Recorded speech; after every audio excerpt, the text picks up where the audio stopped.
In the frost-laden winter of 1818, within the stone walls of Ashford Manor, a man who had once believed in love now lived as its prisoner.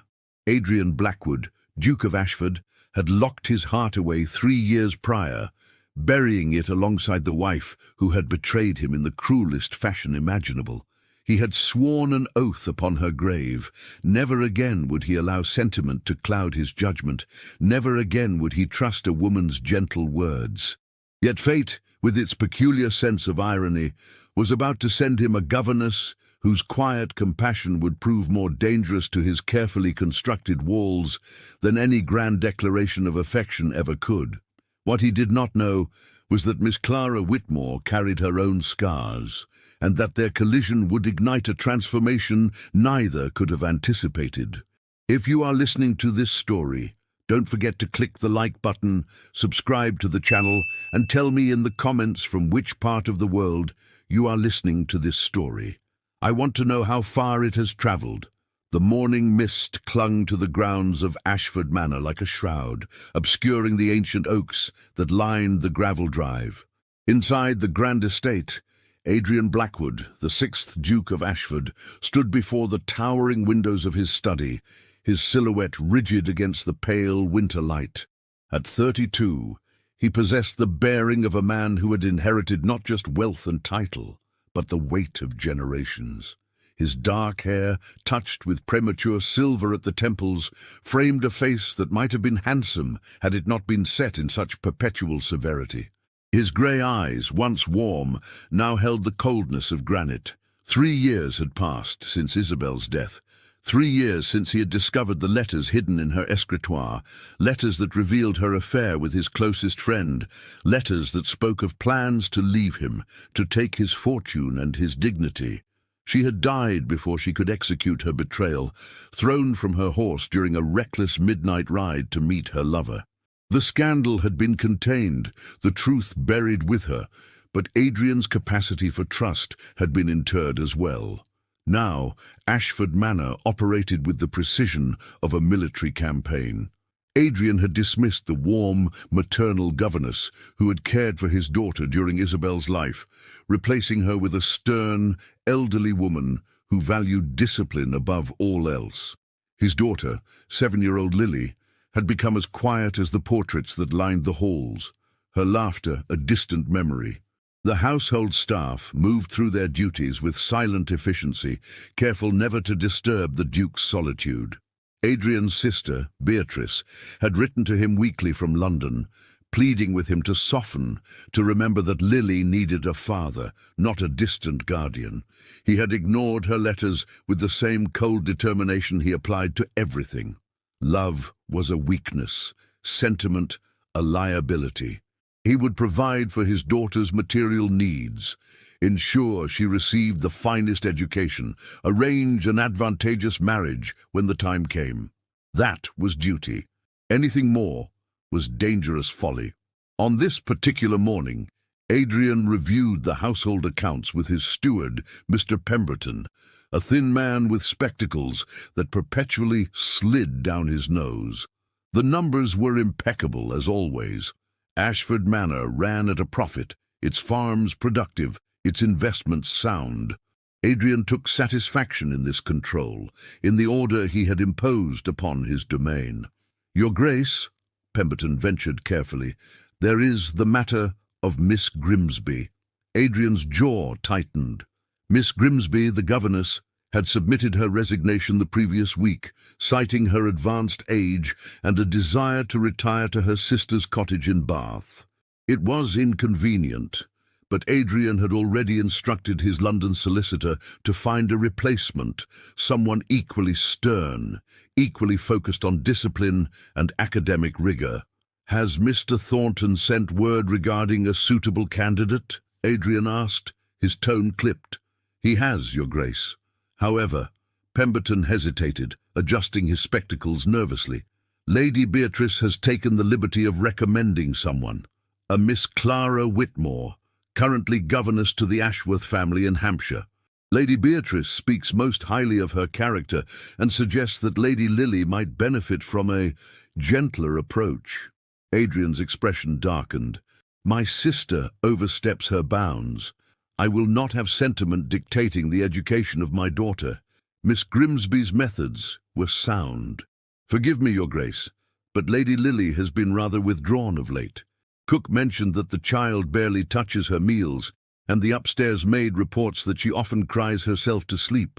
Adrian turned sharply from the window, his eyes flashing with something that might have been pain before it was quickly suppressed.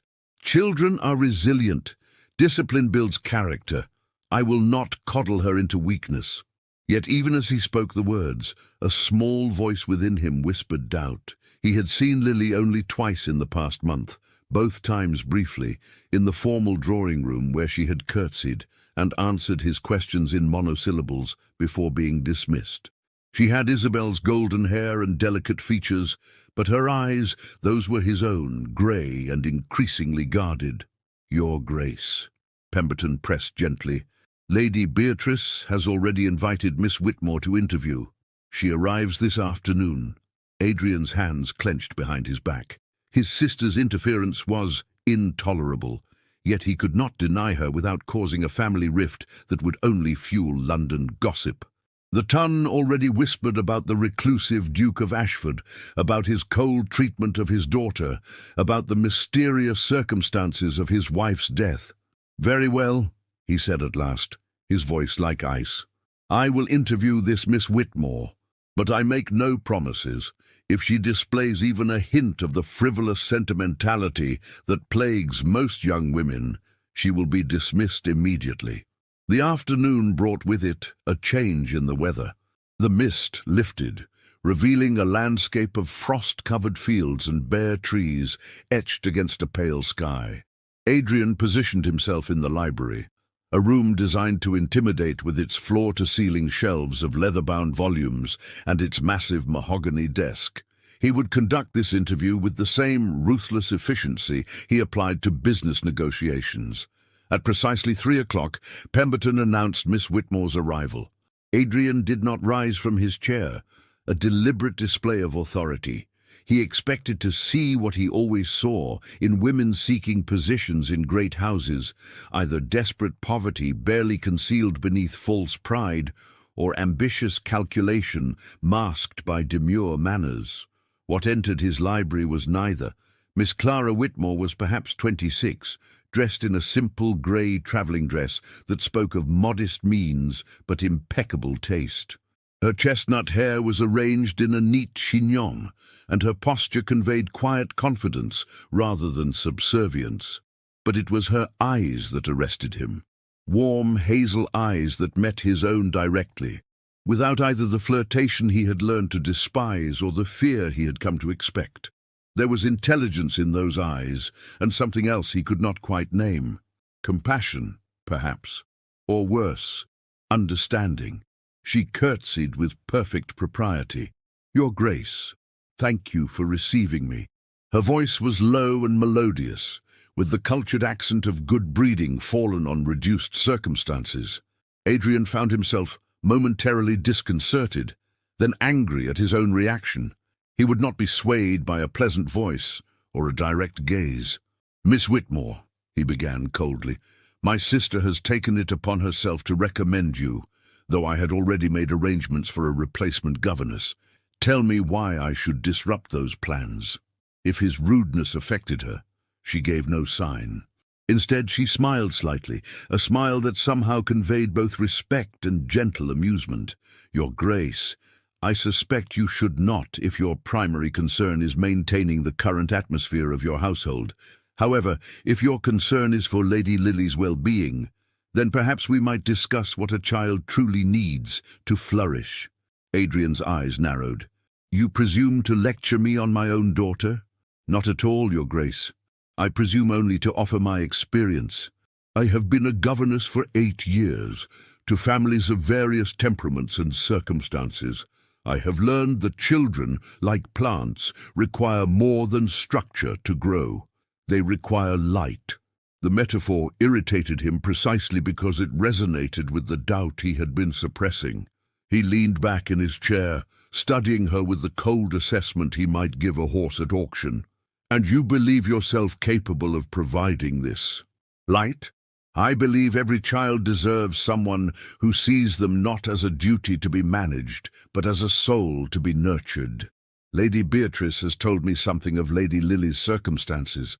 A child who has lost her mother and finds her father distant will naturally retreat into herself. It is not weakness, Your Grace, it is self-preservation. The words struck too close to truths Adrian refused to acknowledge. His voice, when he spoke, was harsh. My daughter has every material advantage. She wants for nothing, except, perhaps, for affection. Clara's tone remained gentle, but her gaze was steady. Your Grace, I do not presume to know your heart or your history, but I do know children, and I know that a child raised without warmth becomes an adult incapable of giving it. Is that the future you wish for Lady Lily? For a long moment, silence filled the library. Adrian felt something crack within the fortress he had built around his emotions, and he resented this woman for causing it. Yet he could not deny the truth in her words. He thought of Lily's pale face, her listless responses, the way she flinched slightly whenever he entered a room. "What would you do differently, Miss Whitmore?" he asked at last, his tone still cold, but no longer dismissive. "I would begin by listening to her, by discovering what brings her joy, by reading with her, not just for education, but for the pleasure of stories, by walking with her in the gardens and teaching her the names of birds, by showing her that the world, despite its sorrows, still holds beauty worth embracing." Adrian stood abruptly, turning back to the window to hide the conflict in his expression. Everything in him wanted to reject this woman's philosophy, to cling to the cold certainty that had sustained him through 3 years of grief and rage. Yet a small, traitorous part of him wondered if he had been wrong, if in protecting himself from further pain he had inflicted it upon the one person who bore no blame for Isabel's betrayal. "You may have a trial period of 1 month, he said finally, his back still to her. "You will report to me weekly on Lady Lily's progress. You will maintain appropriate discipline and ensure her studies do not suffer. But," he paused, the words difficult to force out, "you may employ whatever methods you deem necessary to improve her spirits. If, at the end of the month, I see no improvement, you will be dismissed. Is that understood?" "Perfectly, Your Grace." There was warmth in her voice now, and something that might have been approval. "Thank you. I will not disappoint you." As she left the library, Adrian remained at the window, staring out at the frozen landscape. He told himself he had made a practical decision, nothing more. Yet he could not shake the feeling that Miss Clara Whitmore had just breached the first wall of his carefully constructed defences, and that his vow to never love again had just faced its first real challenge. Clara Whitmore's first weeks at Ashford Manor unfolded with a delicate precision that surprised even herself. She had expected resistance from Lady Lily, the sullen withdrawal of a child too wounded to trust. Instead, she found a little girl starving for affection who responded to kindness like a flower turning toward the sun. Within days, Lily's pale cheeks had gained colour. Within 2 weeks, the sound of her laughter, tentative at first, then genuine, echoed through the nursery corridors for the first time in years. Clara read to her each evening, not dry historical texts, but adventure stories that made Lily's eyes shine with wonder. They walked the frost-covered gardens, naming the winter birds that remained, robins, wrens, the occasional hawk circling overhead. Clara taught her to sketch, to press flowers between the pages of books, to find joy in small observations. Most importantly, she listened. She learned that Lily remembered her mother as a beautiful, distant figure who smelled of roses and rarely visited the nursery. She learned that the child blamed herself for her father's coldness, believing she had somehow failed to be worthy of his love. "Your father carries his own sorrows, darling," Clara told her gently one afternoon as they sat by the nursery fire. "Sometimes adults forget that children have feelings too, but that does not mean you are unloved." "Papa never smiles," Lily whispered, her small fingers clutching her doll. "Not ever. Miss Grimsby said it was because I was wicked. Clara's heart clenched with anger at the former governess's cruelty. You are not wicked, Lily. You are bright and kind and full of potential. Your father, he has forgotten how to show love, but that is his failing, not yours. The child looked up at her with those solemn grey eyes, so like the Duke's, and asked the question that would change everything. Will you teach him, Miss Clara? Like you teach me? Clara smiled sadly. Some lessons, my dear, can only be learned when a person is ready to learn them. Yet fate, it seemed, had other plans. The transformation in Lady Lily had not gone unnoticed. The household staff whispered approvingly about the new governess. Cook prepared Lily's favourite dishes and beamed when the child actually ate them. Even the stern butler, Mr. Hartley, was seen smiling when Lily curtsied to him in the hallway and wished him good morning. Adrian observed these changes during his weekly meetings with Clara. She reported on Lily's academic progress, which remained excellent, but also on her emotional development. He listened with his characteristic coldness, offering only curt nods of acknowledgement. Yet Clara noticed things he tried to hide, the way his jaw tightened when she mentioned Lily's nightmares decreasing, the brief flash of something in his eyes when she described the child's laughter. Lady Lily has asked about you, Your Grace, Clara said during their fourth weekly meeting. She wonders if you might join us for tea one afternoon. Nothing formal, simply a father spending time with his daughter. Adrian's expression hardened. That would be inappropriate. You are the governess. I am the Duke. There are boundaries that must be maintained. Boundaries, yes, Clara replied calmly. But walls, Your Grace, are a different matter entirely.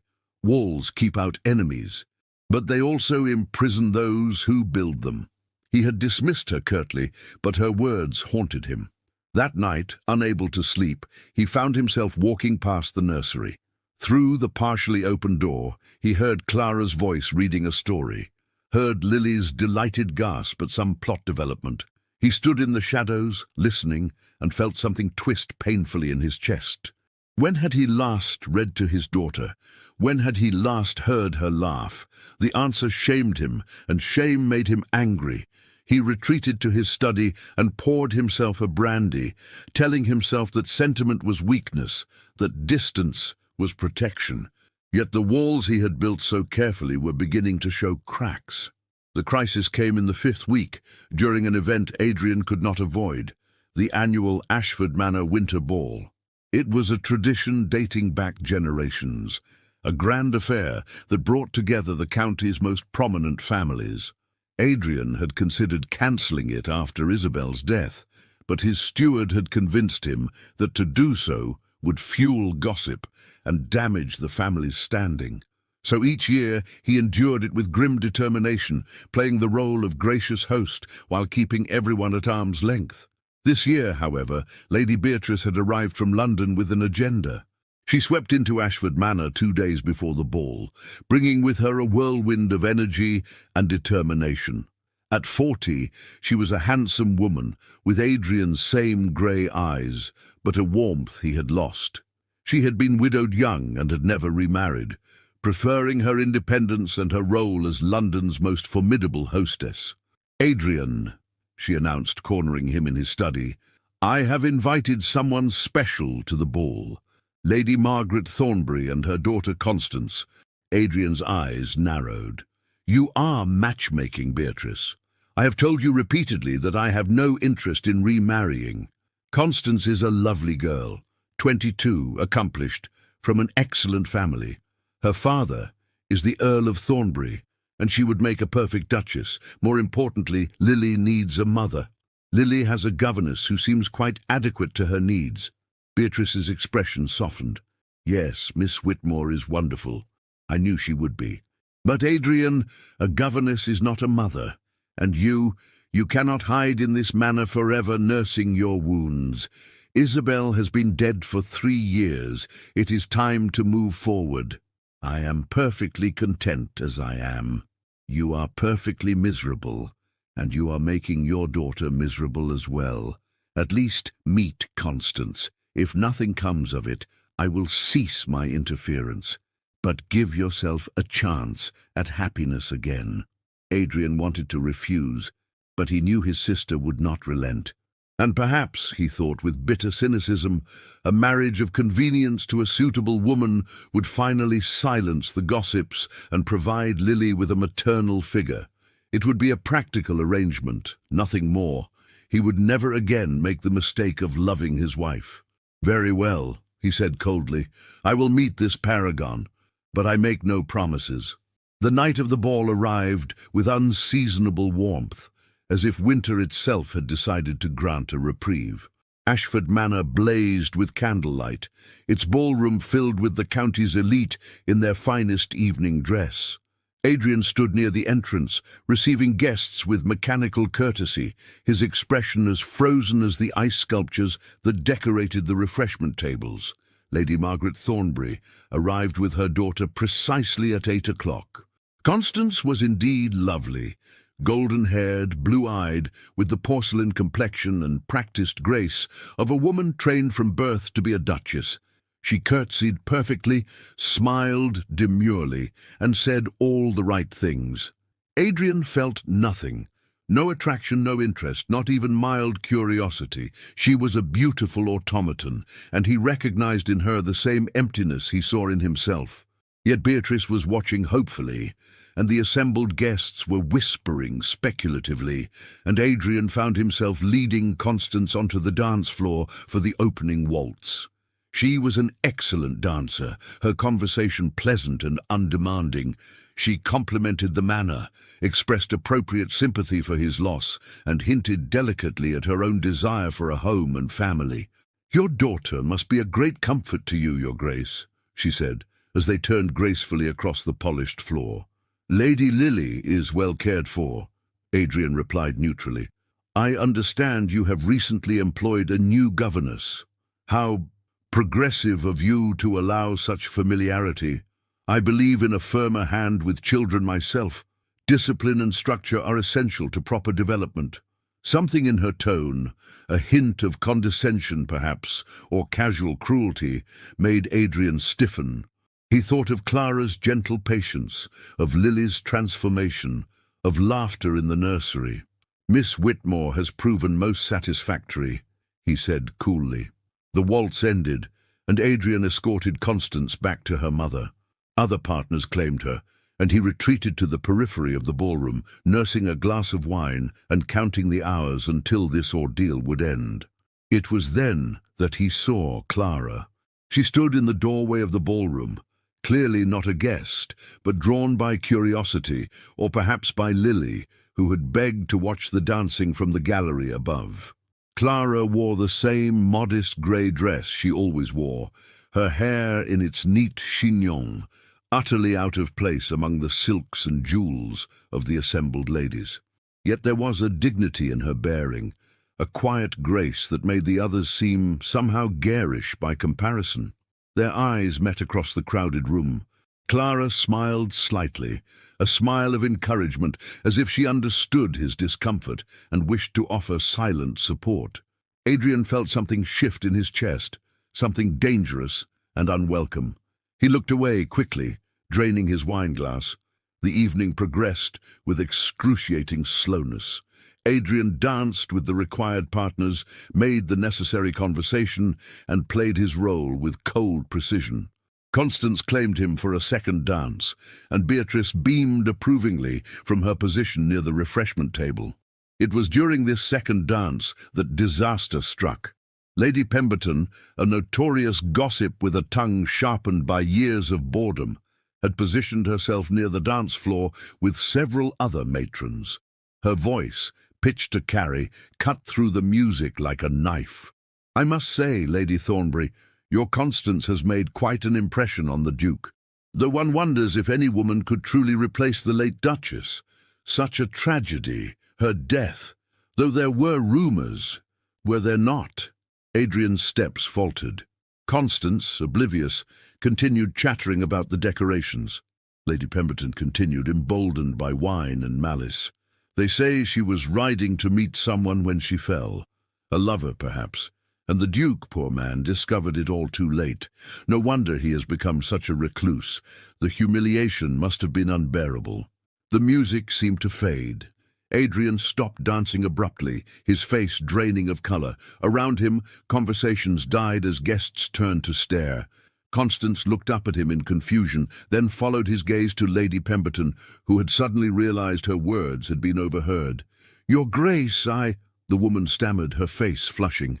Adrian's voice, when he spoke, was like ice cracking. "You will leave my home. Immediately." The ballroom had gone completely silent. Lady Pemberton's husband rushed forward, apologizing profusely, but Adrian cut him off with a gesture. "Now!" As the mortified couple hurried toward the exit, Adrian became aware of the stares, the whispers, the avid curiosity on every face. They had all heard. They all knew. The carefully buried scandal had been exhumed, and he stood exposed before them all. The cuckolded husband, the fool who had loved and been betrayed. Constance touched his arm tentatively. "Your Grace, perhaps we should—" He shook her off, his control shattering. "Do not touch me." His voice was harsh, too loud. "Do not presume to offer comfort. You know nothing. None of you know anything." He was aware of making a scene, of confirming every whispered rumor, but he could not stop himself. 3 years of suppressed rage and humiliation came pouring out. "You come to my home. You eat my food. You dance in my ballroom, and you whisper about my shame. You pity me. You judge me. Well, I need neither your pity nor your judgment." Beatrice rushed forward, her face pale. "Adrian, please." But he was beyond reason. He turned and strode from the ballroom, leaving shocked silence in his wake. He heard Beatrice making apologies, heard the buzz of excited gossip beginning, but he did not care.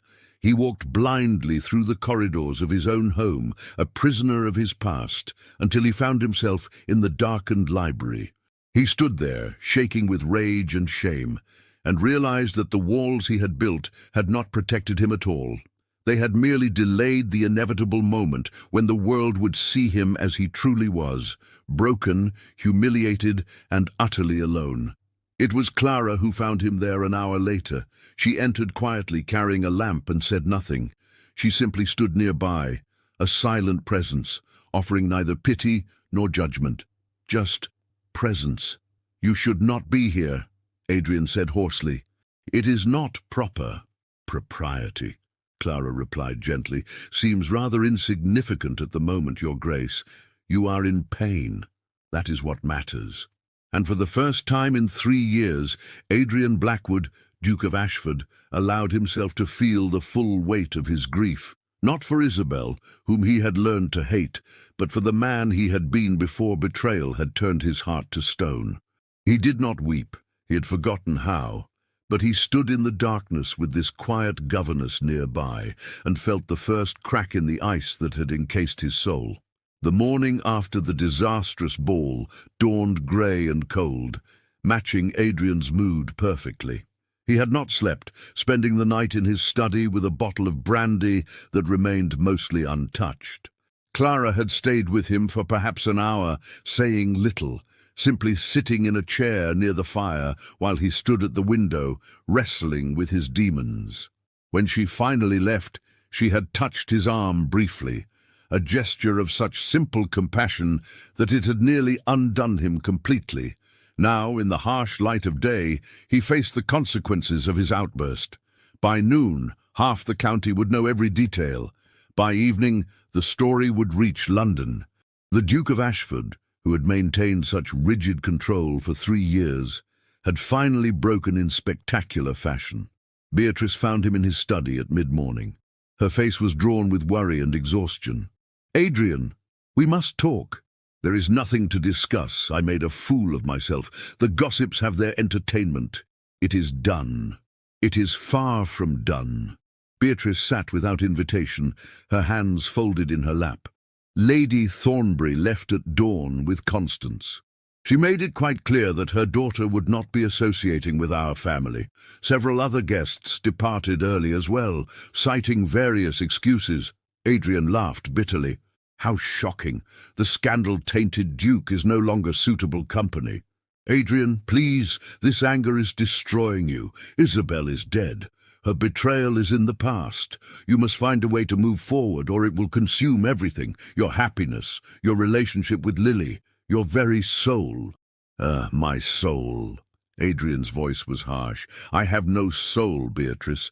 Isabel took it with her when she died, along with my ability to trust, to feel, to hope.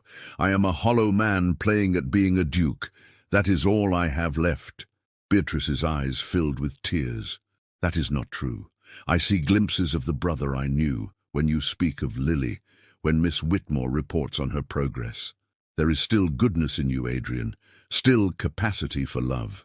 You have simply buried it so deeply that you have forgotten it exists. Love is a lie, a pretty fiction that leads only to pain. No, Beatrice said firmly. Isabel's love was a lie, but love itself, true love, honest love, that is real, and you deserve it whether you believe so or not. Adrian turned away, unable to bear the compassion in her eyes. What would you have me do? Pretend the past never happened? Open my heart again so it can be shattered anew? I would have you live, Adrian. Truly live, not merely exist. And I think... She paused, choosing her words carefully. I think Miss Whitmore has shown you that it is possible. Look at what she has done for Lily in mere weeks. The child is transformed, and you allowed her to sit with you last night. You accepted comfort from her. That is progress, whether you acknowledge it or not. Miss Whitmore is the governess, nothing more. Beatrice smiled sadly. If you truly believed that, you would not be so defensive. But I will not press the point. I am returning to London this afternoon. I think you need time alone, truly alone, to decide what kind of man you wish to be.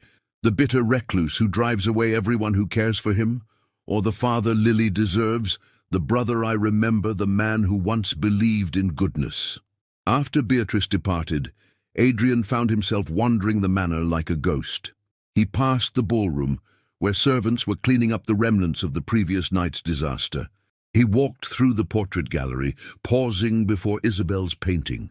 She stared down at him with her perfect beauty and empty eyes, and he felt nothing. Not love, not hate, not even anger anymore. Just a vast, echoing emptiness. It was in this state that Lily found him. She appeared in the gallery doorway, small and hesitant, with Clara standing protectively behind her. The child's grey eyes, so like his own, were wide with concern. "Papa," her voice was barely a whisper. "Are you unwell? Miss Clara said you had a difficult evening." Adrian stared at his daughter, this small person he had kept at such careful distance. She wore a blue dress that brought out the colour in her cheeks, and her golden hair was arranged in neat braids. She looked healthy, happy, so different from the pale, withdrawn child of 2 months ago. And it was not his doing. It was Clara's. "I am well enough, Lily," he said stiffly. "You should return to your lessons." But Lily did not retreat. Instead, she stepped forward, her small hands clasped before her. "Miss Clara says that sometimes people are sad, and that it is not wrong to be sad. She says that pretending not to feel things only makes the hurt worse." Adrian's gaze shifted to Clara, who stood quietly in the doorway. She met his eyes steadily, without apology. She had been teaching his daughter more than academics, it seemed. She had been teaching her emotional honesty, a lesson he himself had forgotten. "Miss Clara is very wise," he said, and was surprised to hear no sarcasm in his tone, only weary acknowledgement. Lily took another step closer. "Papa, I know you miss Mamma. I miss her too, even though I did not know her very well. But Miss Clara says that people we love never truly leave us. They live in our memories, in the lessons they taught us. And she says that it is possible to be sad about the past, but still find joy in the present." The child's words, so clearly rehearsed, yet delivered with such earnest sincerity, pierced through Adrian's defenses more effectively than any adult reasoning could have. He knelt down, bringing himself to Lily's eye level, something he could not remember ever doing before. "When did you become so wise, little one?" he asked, his voice rough with suppressed emotion. Lily smiled tentatively. "Miss Clara teaches me many things. Not just reading and arithmetic, but how to be brave, how to hope. She says hope is like a candle in the darkness. It may be small, but it is enough to see by. Adrian looked up at Clara, who remained in the doorway. Her hazel eyes were bright with unshed tears, but she smiled at him. That same gentle, understanding smile that had begun to haunt his dreams. In that moment he realized that Beatrice had been right. Clara had breached his defenses, not through grand gestures or manipulation, but through simple, persistent kindness. She had shown him through her treatment of Lily what he had forgotten, that gentleness was not weakness, that compassion was not foolishness, that opening one's heart was not surrender but courage. "Thank you, Lily," he said quietly. "You have given me much to think about. Now go with Miss Clara. I believe you have lessons waiting." Lily curtsied and turned to leave, but at the doorway she paused and looked back. "Papa, Miss Clara is teaching me to paint this afternoon. Would you like to join us? You need not stay long, but I would like to show you what I have learned." Every instinct screamed at Adrian to refuse, to retreat to his study and his solitude. But he looked at his daughter's hopeful face, at Clara's encouraging presence, and found himself nodding. Perhaps for a short while. The joy that lit Lily's face was like sunrise breaking through storm clouds. She ran to him, and before he could react, threw her small arms around his neck in an impulsive embrace. Adrian froze, his body rigid with shock. It had been so long since anyone had touched him with affection, so long since he had allowed himself to be vulnerable to another's emotions. Slowly, awkwardly, he raised his arms and returned the embrace. Lily was warm and solid and real, and she smelled of soap and watercolors and childhood innocence. Something inside him, something he had thought dead, stirred painfully to life. When Lily finally released him and skipped away, chattering excitedly to Clara about the painting she would show him, Adrian remained kneeling on the gallery floor. He looked up at Clara, who had witnessed this moment of weakness, and expected to see pity or triumph in her expression. Instead, he saw only quiet approval and something else, something that looked almost like pride. That afternoon, Adrian found himself in the nursery schoolroom, a place he had not entered since Lily was an infant. It was transformed from the austere chamber Miss Grimsby had maintained. Watercolor paintings decorated the walls. Childish but charming depictions of birds and flowers and landscapes. Books were scattered on tables, not in rigid order, but in the comfortable chaos of active use. A fire crackled cheerfully in the grate, and the room smelled of paint and paper and possibility. Lily sat at a small easel, her tongue caught between her teeth in concentration as she worked on a painting of a robin. Clara stood nearby, offering gentle guidance, her sleeves rolled up and a smudge of paint on her cheek. She looked younger like this, less the proper governess and more human, approachable, beautiful even, in an understated way that had nothing to do with fashion or artifice. "Papa!" Lily called when she noticed him. "Come see, Miss Clara taught me how to mix colors, to make the robin's breast the right shade of red." Adrian approached, feeling absurdly out of place in this warm, creative space. He examined Lily's painting with the same serious attention he would give a business contract. "It is very well done. You have captured the bird's posture admirably." "Do you paint, Your Grace?" Clara asked, her tone conversational rather than deferential. "I did once, as a boy. My tutor considered it frivolous, so I abandoned it." "That is a pity. Art is not frivolous. It is how we make sense of the world, how we express what words cannot capture." Clara gestured to an empty easel. "Perhaps you might try again. Lily would be delighted to have a painting companion." Adrian should have refused, should have cited pressing business, important correspondence, any of a dozen excuses. Instead, he found himself removing his coat, rolling up his shirt sleeves, and accepting the brush Clara offered him. She set up a simple, still life, a vase of winter greenery, and showed him how to mix the paints, her hands moving with practiced confidence. For an hour, Adrian painted. His technique was rusty, his results amateurish, But something in the act of creation, the focus required, the small decisions about color and form, quieted the constant turmoil in his mind. Lily chattered happily beside him, and Clara moved between them, offering suggestions, praising their efforts, creating an atmosphere of such comfortable domesticity that Adrian felt as if he had stepped into someone else's life. When the session ended, and Lily was sent to wash up for tea, Adrian found himself alone with Clara. She was cleaning brushes, her movements efficient and graceful. The afternoon light slanted through the windows, turning her chestnut hair to bronze. "Thank you," he said abruptly, "for what you have done for Lily, for what you attempted to do for me last night." Clara looked up, her hazel eyes warm. "You need not thank me, Your Grace. It is my privilege to teach Lily. She is a remarkable child, intelligent, sensitive, kind. She simply needed someone to see those qualities and nurture them. She needed what I could not give her, what I was too afraid to give her. Fear is not weakness, Your Grace. It is simply fear. What matters is what we do despite it." Clara set down the brushes and faced him directly. "You have been hurt terribly, betrayed by someone you trusted. It is natural to build walls, to protect yourself from further pain. But walls that keep out hurt also keep out joy, and life without joy is merely existence." "You sound like my sister." "Then your sister is a wise woman." Clara smiled. "Your Grace, I know it is not my place to speak so frankly, but I have watched you these past weeks. I have seen you struggle between the man you have become and the man you once were, and I truly believe, that the man you once were is still there, buried beneath grief and anger. He simply needs permission to emerge." Adrian stared at her. This woman who had entered his life so recently, yet had somehow become essential to it. She was right, and he knew it.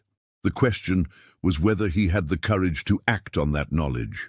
"And if I give myself that permission," he asked quietly, "what then? What if I open myself to feeling again and discover that I have forgotten how? What if the capacity for love has been burned out of me entirely?"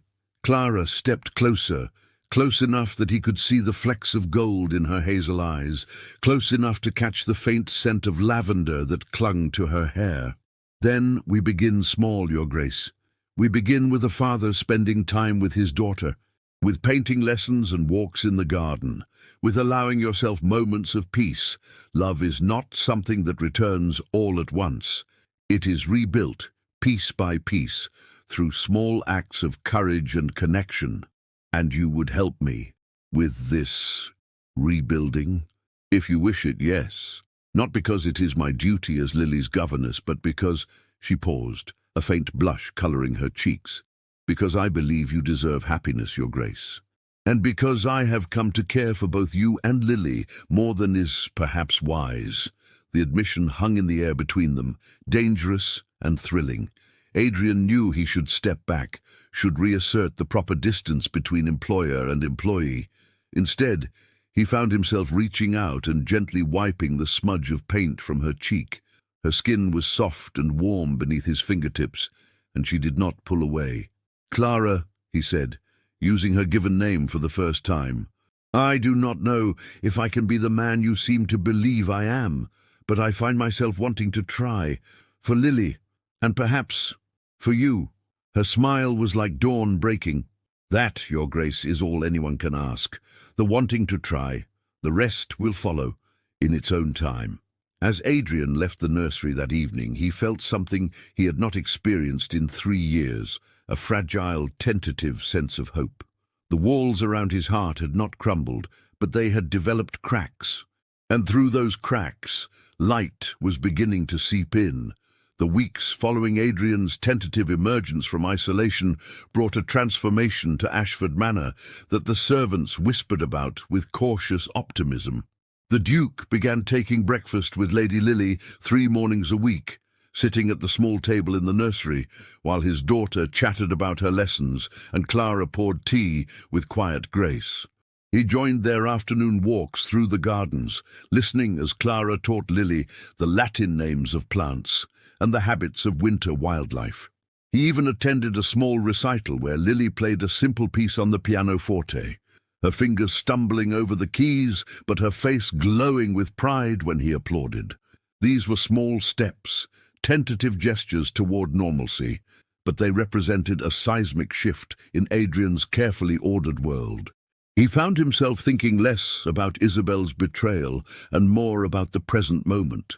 The sound of Lily's laughter, the way Clara's eyes crinkled when she smiled, the unexpected peace he felt in their company. Yet the outside world had not forgotten the scandal of the winter ball.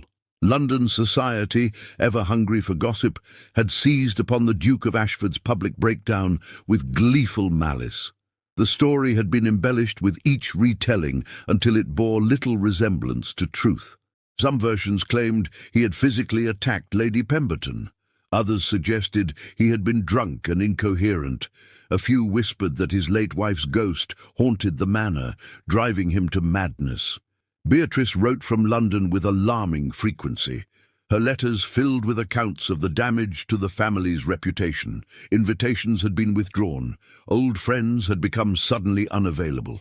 The Blackwood name, once synonymous with dignity and honor, was now associated with scandal and instability. "You must return to society, Adrian," Beatrice wrote in her most recent letter. "You must show them that you are not the broken, volatile man they believe you to be. I am hosting a spring salon in 6 weeks, a gathering of artists, intellectuals, and select members of the ton. You must attend. Bring Lily if you wish, and Miss Whitmore to chaperone her. But you must come. It is the only way to begin repairing the damage." Adrian read the letter in his study, Clara sitting across from him. He had begun consulting her on matters beyond Lily's education, valuing her perspective and her calm rationality. She had become, without either of them quite acknowledging it, something more than a governess. Not quite a friend. The social gulf between them was too vast, but a confidant, a trusted advisor, a presence he had come to depend upon. "What do you think?" he asked, passing her the letter. Clara read it carefully, her brow furrowed in thought. "Lady Beatrice is right that you cannot hide forever. The longer you remain in seclusion, the more the gossip will fester. But, Your Grace, you must ask yourself, are you ready? Returning to society will mean facing judgment, enduring whispers, perhaps even direct confrontation. It will require strength and composure. I do not know if I possess either anymore." "I believe you do." Clara's voice was firm. "You have shown remarkable courage these past weeks. You have faced your fears regarding Lily, allowed yourself to be vulnerable, to feel again. That is far more difficult than facing a ballroom full of gossips." Adrian smiled wryly. "You have more faith in me than I have in myself. Then borrow mine until your own returns." Clara set down the letter and leaned forward, her expression earnest. "Your Grace, Adrian, you are not the man you were 3 years ago. Grief and betrayal changed you, but you are also not the hollow shell you believed yourself to be. You are a father learning to love his daughter, a man learning to hope again. That is who you will show them, not the broken duke, but the man who survived his breaking and emerged stronger." Her words stirred something in Adrian's chest, a warmth, a longing, a dangerous awareness of how much this woman had come to mean to him. She was beautiful in the lamplight, her hazel eyes bright with conviction, her lips slightly parted as she spoke. He wanted to reach across the desk and take her hand, to tell her that she was the reason he had found the courage to change, that her presence had become as necessary to him as breathing. But the gulf between them remained. She was the governess. He was the duke. To act on his feelings would be to abuse his position, to potentially ruin her reputation and future prospects. So he merely nodded and said, "Very well, we shall go to London, all 3 of us." The journey to London took 2 days, with an overnight stop at a coaching inn. Lily was beside herself with excitement, having never visited the capital. Clara maintained her usual composure, but Adrian noticed the way her eyes widened as they entered the city's bustling streets, the way she pressed her face to the carriage window to take in the sights. Beatrice's townhouse in Mayfair was elegant and welcoming, a stark contrast to Ashford Manor's austere grandeur. She greeted them with tears of joy, embracing Adrian fiercely before turning her attention to Lily and Clara. "Miss Whitmore," she said warmly, "I cannot thank you enough for what you have done for my family. You have worked a miracle." Clara blushed at the praise. "I have simply done my duty, Lady Beatrice. Lady Lily is a joy to teach." "Nonsense. You have done far more than duty required." Beatrice's knowing gaze shifted between Clara and Adrian, and a small smile played at her lips. "But come, you must all be exhausted. I have prepared rooms for you. The salon is in 4 days, which gives us time to prepare." Those 4 days passed in a whirlwind of activity. Beatrice insisted on taking Clara shopping for a new dress, overriding her protests about propriety and expense. "You are attending as Lily's chaperone, but also as a guest," Beatrice declared. "You will not wear that grey governess dress to my salon. I will not hear another word about it." The result was a gown of deep emerald green that transformed Clara from a modest governess into a striking woman. When Adrian saw her in it for the first time, the evening of the salon, he felt as if he had been struck. The colour brought out the gold in her hazel eyes and the richness of her chestnut hair, which had been arranged in an elegant style that left soft tendrils framing her face. She looked uncertain, self-conscious, but to Adrian she was breathtaking. "You look beautiful," he said, the words escaping before he could stop them. Clara's cheeks flushed. "Thank you, Your Grace. I feel rather like an impostor. This is not my world." "Then we shall be impostors together," Adrian replied, offering his arm, "for I feel much the same." Beatrice's salon was already crowded when they arrived. The townhouse's drawing rooms had been opened up to accommodate perhaps 60 guests, a carefully curated mix of artists, writers, musicians, and select members of society known for their intellectual interests, rather than their adherence to rigid social conventions. It was, Adrian realized, a brilliant strategy. Here he would not face the judgmental matrons and gossip-hungry peers of traditional society, but rather people who valued conversation and ideas over scandal and status. Still, his entrance caused a noticeable stir. Conversations paused, heads turned, and Adrian felt the weight of curious stares. Lily, holding Clara's hand, pressed closer to the governess's side. Adrian straightened his shoulders, channeling every ounce of ducal authority he possessed, and walked into the room as if he owned it, which, in a sense, he did. He was the Duke of Ashford, regardless of scandal, and he would not cower. Beatrice materialized at his side, smoothly making introductions, a celebrated poet who wanted to discuss the Romantic movement, a painter who had recently returned from Italy, a philosopher who had published a controversial treatise on ethics. Adrian found himself drawn into conversations that engaged his mind rather than his title, discussions that reminded him of his university days when ideas mattered more than status. It was during a conversation about agricultural reform that Adrian noticed Clara across the room. She stood near the pianoforte with Lily, listening to a young musician play. But she was not alone. A man had approached her, tall, perhaps 30, with dark hair and an easy smile. He was speaking to her with obvious interest, and Clara was responding, her expression animated in a way Adrian rarely saw. An unfamiliar emotion twisted in Adrian's chest, jealousy, sharp, irrational, and undeniable. "That is Dr. Elias Reed," Beatrice murmured at his elbow, having followed his gaze. "A physician and scholar. He has recently returned from Edinburgh, where he studied new medical techniques. Quite brilliant by all accounts. And unmarried." Adrian's jaw tightened. "I did not ask for his biography." "No, but you were staring at him with an expression that suggested you wished to challenge him to a duel." Beatrice's tone was amused. "Adrian, If you have feelings for Miss Whitmore, you should acknowledge them. To yourself, if not to her. She is the governess. She is a gentlewoman of good family who has fallen on reduced circumstances. Her father was a respected clergyman, her education is excellent, and her character is beyond reproach. The only barrier between you is the one you have constructed in your own mind. The barrier is society itself. If I were to pursue her, she would be labelled a fortune hunter, an opportunist. Her reputation would be destroyed.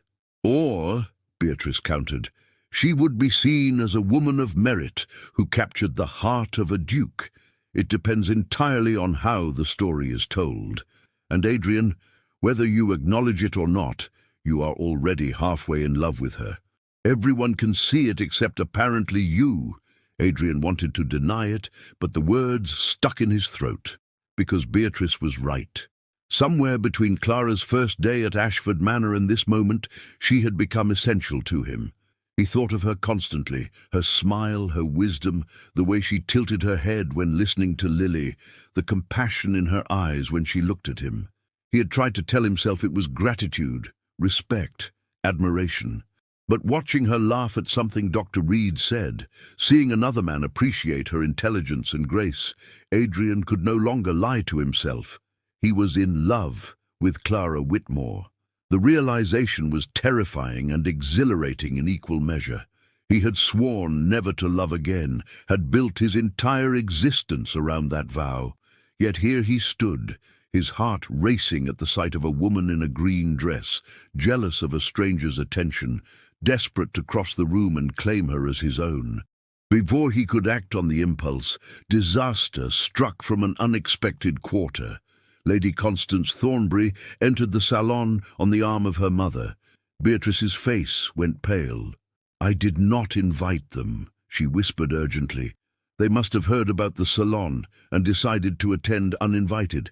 Adrian, I am so sorry." But it was too late. Constance had spotted him, and her beautiful face twisted with something ugly. Spite, perhaps, or wounded pride. She swept across the room, her mother trailing behind, and positioned herself directly in Adrian's path. "Your Grace," she said, her voice carrying across the suddenly quiet room. "How unexpected to see you in society. I had heard you preferred the company of servants to your peers." The insult was clear, the reference to Clara unmistakable. Adrian felt rage building in his chest, but before he could respond, Clara herself appeared at his side. She had left Dr. Reed and crossed the room, Lily's hand still clasped in hers, and now she faced Constance with quiet dignity. "Lady Constance," Clara said calmly, "how kind of you to acknowledge his grace. Though I must correct a misapprehension, I am Lady Lily's governess, not a servant. There is a distinction, though perhaps it is too subtle for some to grasp." Constance's eyes flashed with anger. A governess is little better than a servant, certainly not fit company for a duke, no matter how familiar she may have become.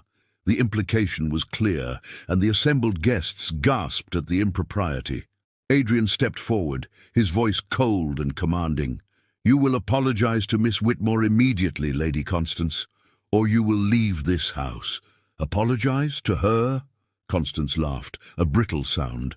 "Everyone knows what she is, Your Grace, a scheming woman who has used your daughter to worm her way into your affections. She is no better than my late wife." Adrian's voice cut through the room like a blade. "Is that what you were about to say? That Miss Whitmore is a manipulator, a deceiver? Allow me to enlighten you, Lady Constance. My wife was beautiful, titled, and utterly hollow. She married me for my fortune and betrayed me with my closest friend. Miss Whitmore, by contrast, is honest, compassionate, and has asked nothing of me but the opportunity to teach my daughter. If you cannot see the difference, then you are as empty as Isabel was." The silence in the room was absolute.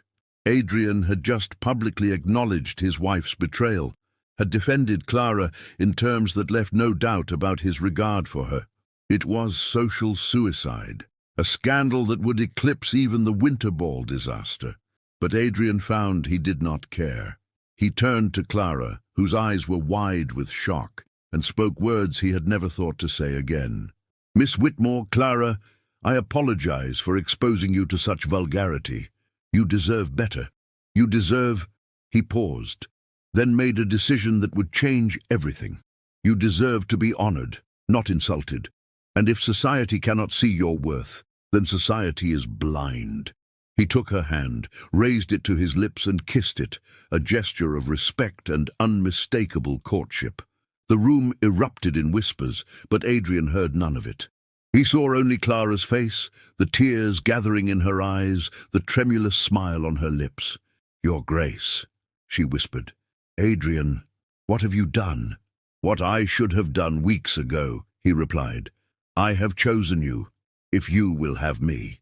The aftermath of Adrian's public declaration was immediate and tumultuous. Lady Constance fled the salon in tears, her mother following with furious indignation. The remaining guests erupted into excited conversation, some scandalized, others delighted by the dramatic turn of events. Beatrice, ever the skilled hostess, quickly redirected attention by calling for music and refreshments. But the damage, or perhaps the triumph, was done. By morning all of London would know that the Duke of Ashford had publicly defended his daughter's governess and declared his regard for her in terms that could only be interpreted as romantic. Clara stood frozen, her hand still tingling from Adrian's kiss, her mind reeling. Around her she felt the weight of stares, curious, judgmental, speculative. Lily pressed against her side, confused by the tension but instinctively seeking comfort. Adrian remained beside her, his posture protective, his expression daring anyone to offer further insult. Dr. Elias Reed approached, his intelligent eyes moving between Adrian and Clara with understanding. "Your Grace, Miss Whitmore," he said with a slight bow, "I believe the young lady might benefit from some fresh air. The terrace, perhaps." It was a gracious exit, and Clara seized it gratefully. She allowed Adrian to escort her and Lily through the French doors onto Beatrice's terrace, where the cool evening air provided relief from the stifling atmosphere inside. Lily immediately went to examine the potted plants, giving the adults a moment of relative privacy. "Adrian," Clara began, her voice shaking slightly, "what you did in there, it was noble but reckless. You have made me the subject of scandal. By tomorrow, I will be labeled a fortune hunter, an adventuress who seduced her employer. My reputation will be destroyed." "Then I will marry you," Adrian said simply, "and your reputation will be that of the Duchess of Ashford." Clara's breath caught. "You cannot be serious. You barely know me. We have known each other mere months. And you swore, you told me yourself, that you would never love again, never trust another woman." "I was wrong." Adrian took her hands in his grey eyes intense in the lamplight spilling from the drawing room. "Clara, I have been wrong about so many things. I thought isolation would protect me from pain. I thought coldness would shield my heart. I thought I could live the rest of my life as a hollow shell, going through the motions of existence without truly living. And then you arrived at Ashford Manor with your quiet wisdom and your gentle strength, and you showed me, through your treatment of Lily, through your patience with me, that I was not dead inside, that I could still feel, still hope, still love. Adrian, please, let me finish." His grip on her hands tightened. "I know this is sudden. I know I'm asking you to take an enormous risk. But Clara, I am in love with you. Not with some idealized version of you, but with the real woman. The one who gets paint on her cheeks and reads adventure stories with dramatic voices and believes that hope is a candle in the darkness. I love your compassion, your intelligence, your courage. And I believe, I hope, that you might feel something for me as well." Clara's eyes filled with tears. "Of course I feel something for you. I have tried to maintain proper distance, but Adrian, you have made it impossible. When I see you with Lily, when I watch you struggle to open your heart again, when you look at me as you are looking at me now, how could I not love you?" The admission hung between them, precious and fragile. Adrian released one of her hands to cup her cheek, his thumb brushing away a tear. "Then marry me, Clara, not because scandal demands it, not because society expects it, but because we have found something rare and precious in each other. Because together we can build a life based on honesty and respect and genuine affection. Because I want to wake beside you every morning and fall asleep with you every night. Because I want to give Lily the mother she deserves and you the position that reflects your true worth." "And if I say yes," Clara whispered, "if I accept?" "We will face opposition, Adrian. Your peers will say I trapped you. My former employers will whisper that I was always scheming for this. We will be scrutinized, judged, gossiped about endlessly. Then let them talk. I have spent 3 years caring too much about what society thinks. I am done with that. The only opinions that matter are ours, and Lily's." He glanced at his daughter, who was watching them with wide, hopeful eyes. "What do you think, little one? Would you like Miss Clara to stay with us always? Not as your governess, but as your mother." Lily's face lit up with joy so pure it was almost painful to witness. "Truly, Papa, Miss Clara would be my mamma. If she agrees, yes." The child ran to Clara and threw her arms around her waist. "Please say yes, Miss Clara. Please, I love you so much, and Papa loves you, and we could be a real family." Clara looked down at Lily's upturned face, then at Adrian's earnest expression, and felt the last of her resistance crumble. She had spent 8 years as a governess, always on the periphery of other people's families, never quite belonging.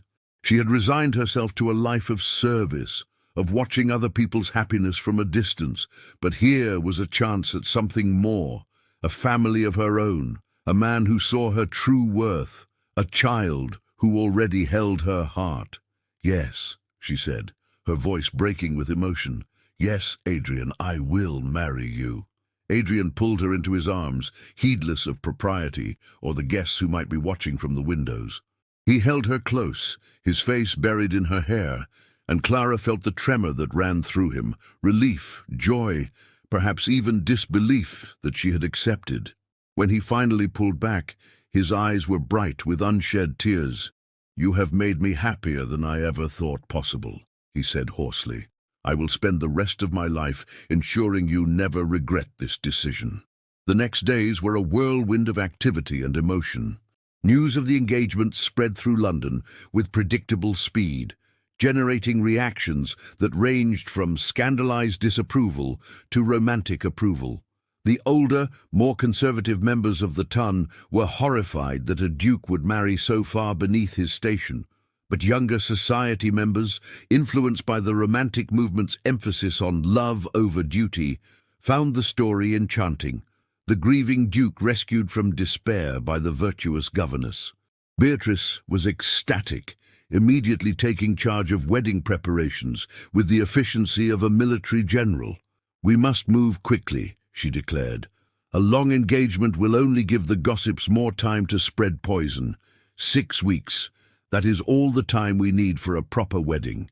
Clara found herself swept up in a world she had only observed from a distance. Fittings for a wedding dress and trousseau, meetings with florists and caterers, discussions of guest lists and seating arrangements. It was overwhelming and occasionally terrifying. But Adrian remained a constant presence, his hand finding hers whenever she seemed anxious, his quiet support anchoring her. The most difficult moment came when they visited Ashford Manor to make arrangements for Clara's transition from governess to duchess. As they walked through the portrait gallery, Clara paused before Isabel's painting. The late Duchess stared down at her with cold beauty, and Clara felt a chill of inadequacy. "She was so lovely," Clara said quietly. "So perfect. How can I possibly—" "She was a lie," Adrian interrupted firmly. He stood beside Clara, looking up at his first wife's portrait with an expression of weary resignation rather than pain. "Beautiful, yes, but hollow. She married me for my title and fortune, not for love. She betrayed me without remorse. You, Clara, are everything she was not, honest, kind, genuine. You love Lily. You see me not as a duke, but as a man. That is worth more than all of Isabel's beauty. Do you still love her? Clara asked, needing to know. Adrian considered the question carefully. I loved who I thought she was, but that woman never existed. She was a fiction, a performance. When I discovered the truth, that love died. What remained was anger and grief, not for her, but for my own foolishness, for the years I wasted on someone who never valued me. But Clara, what I feel for you is entirely different.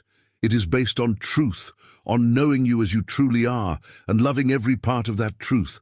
That is real love. That is lasting love.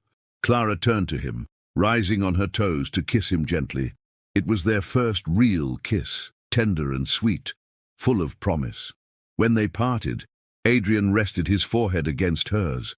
I am going to have that portrait removed, he said. This gallery should hold only people who matter to our family's future, not ghosts from the past. The wedding took place 6 weeks later in the chapel at Ashford Manor.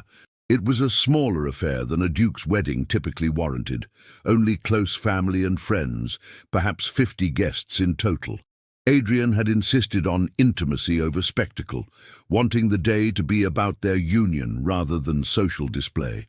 Clara wore a gown of ivory silk, simple but elegant, with Lily serving as her attendant in a matching dress of pale blue. Beatrice wept throughout the ceremony, as did several of the servants who had witnessed Clara's transformation of the household. Dr. Elias Reed attended, having become a friend to both Clara and Adrian. His earlier romantic interest gracefully redirected into warm friendship.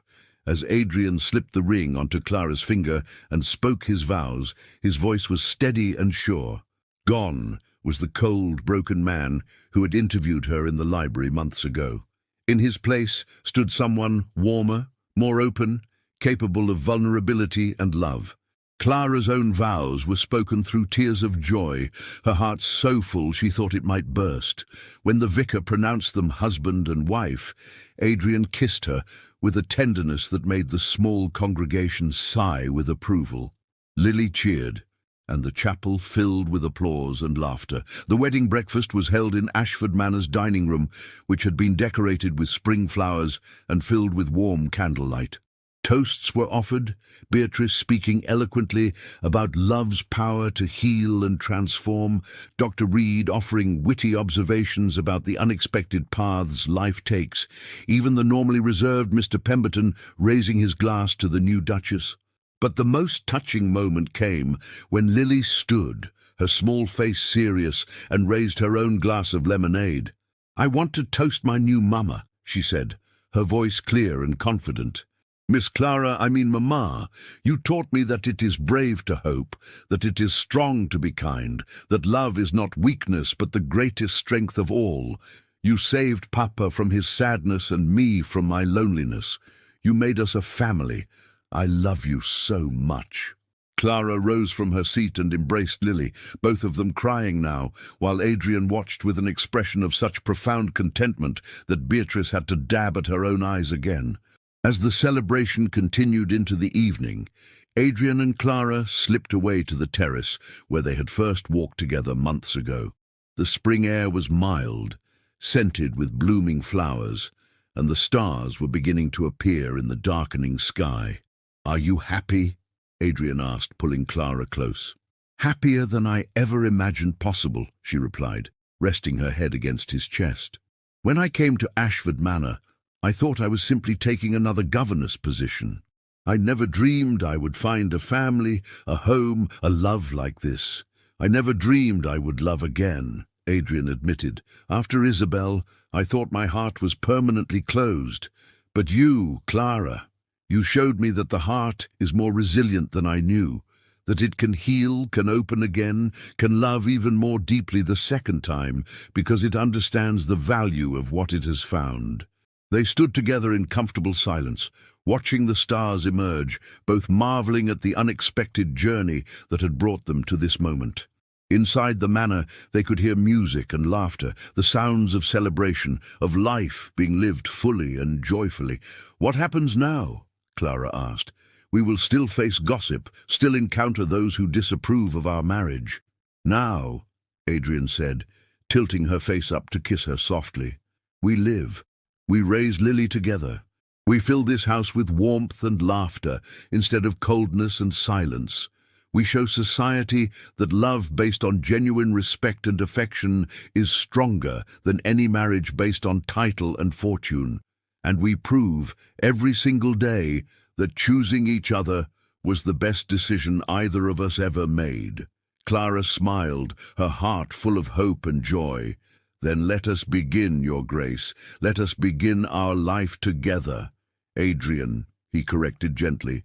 Just Adrian. Always Adrian to you.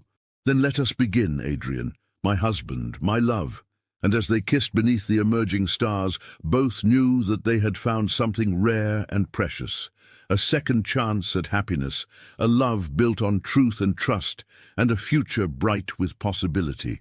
6 months had passed since Clara Whitmore became the Duchess of Ashford, and the transformation of both the manor and its inhabitants was nothing short of remarkable.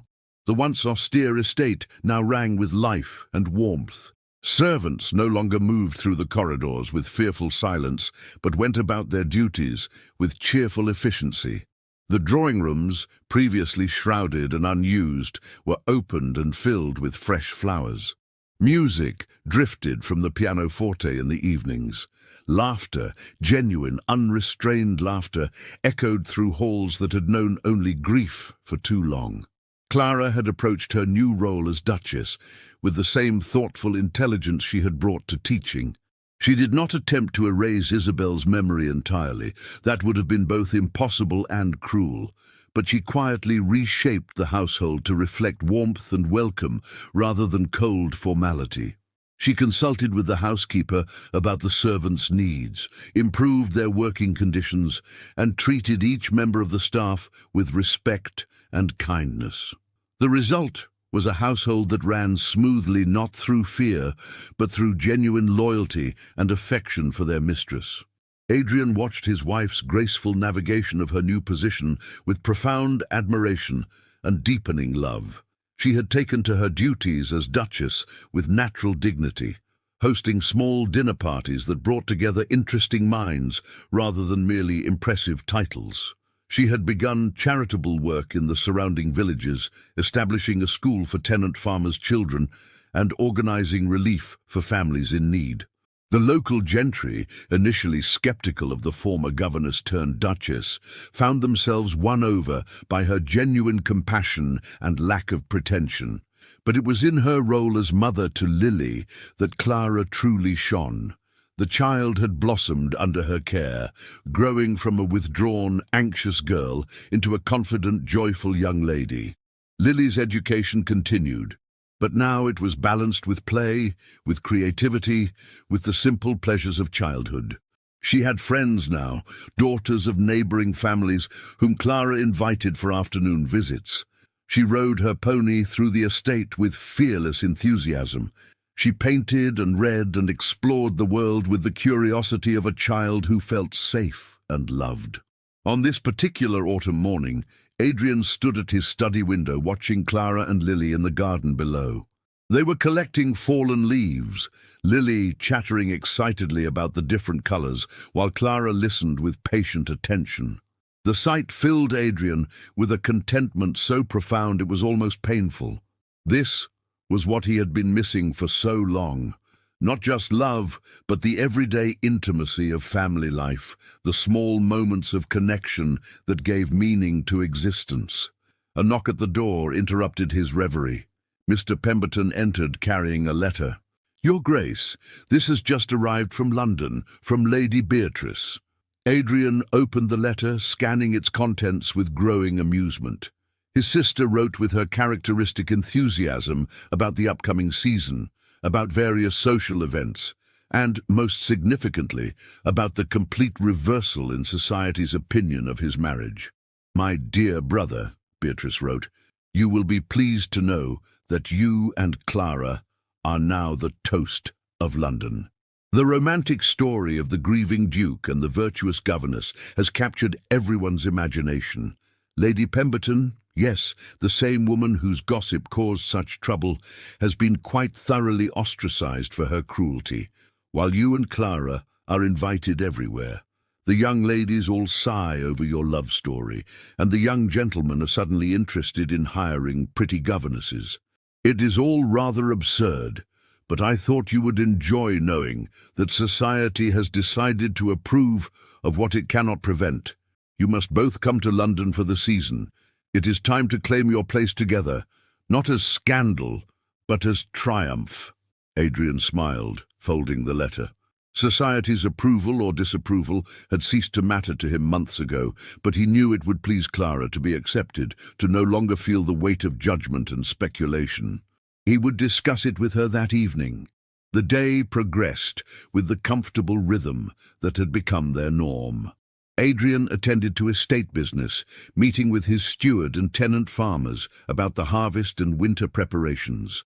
Clara managed household affairs and spent time with Lily on her lessons. They took luncheon together as a family, a practice Adrian had instituted shortly after the wedding, sharing the events of their morning and making plans for the afternoon. "Papa," Lily said, her eyes bright with excitement, "Mamma says we might visit the village fair tomorrow. There will be jugglers and musicians and a puppet show. May we go, please?" Adrian looked at his daughter's eager face, then at Clara's gentle smile, and felt his heart swell with love.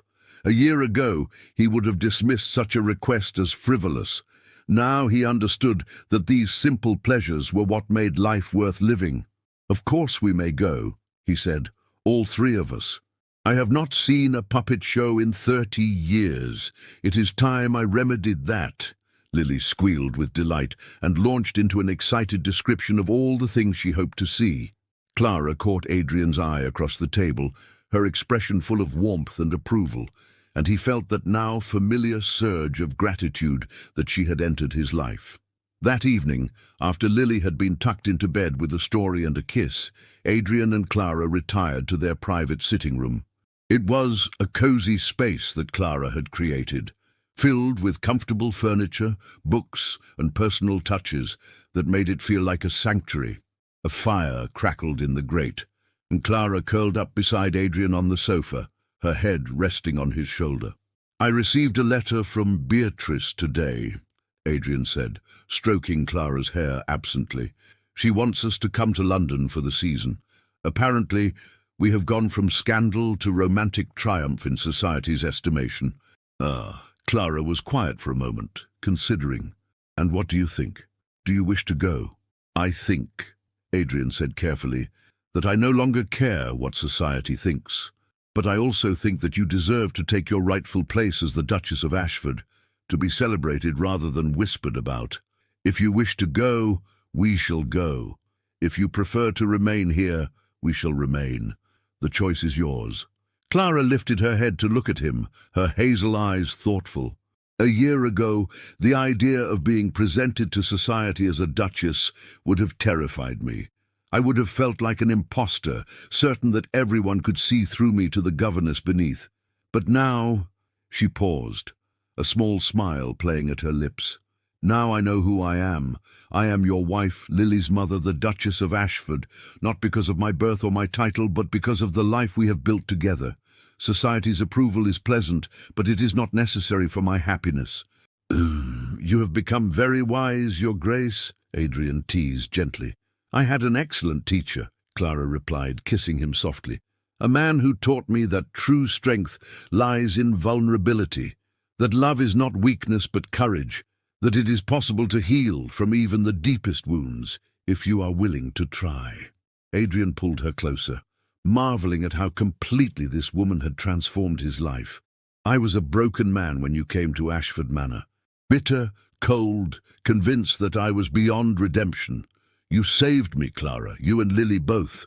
"No," Clara said firmly. "You saved yourself, Adrian. I simply showed you that you were worth saving. The courage to change, to open your heart again, that came from within you. I am merely grateful that I was there to witness it." They sat in comfortable silence watching the fire, both reflecting on the journey that had brought them to this moment of peace and contentment. Outside, autumn rain began to fall, pattering against the windows, but inside they were warm and safe and together. "There is something I have not told you," Clara said eventually, her voice soft with emotion. "Something I have been waiting for the right moment to share." Adrian felt a flutter of concern.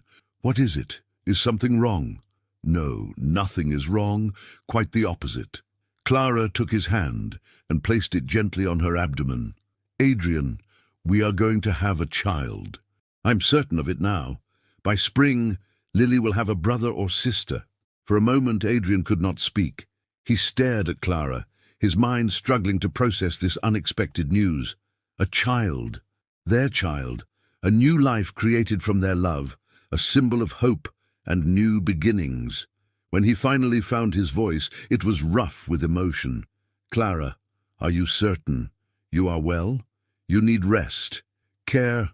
She laughed, the sound like music. "I am perfectly well, and yes, I am certain. I wanted to be sure before I told you. Are you happy about this?" "Happy." Adrian pulled her into his arms, holding her as if she were infinitely precious. "Clara, I am overwhelmed, terrified, joyful beyond measure. A child, our child." He pulled back to look at her, his eyes bright with unshed tears. "I was not a good father to Lily in her early years. I was too consumed by my own pain to see hers. But I swear to you, I will be better with this child. I will be present from the beginning. I will love them as they deserve to be loved." "I know you will," Clara said, wiping away a tear that had escaped down his cheek. "You have already proven yourself capable of profound change and growth. This child will be blessed to have you as a father." The news of Clara's pregnancy brought fresh joy to Ashford Manor.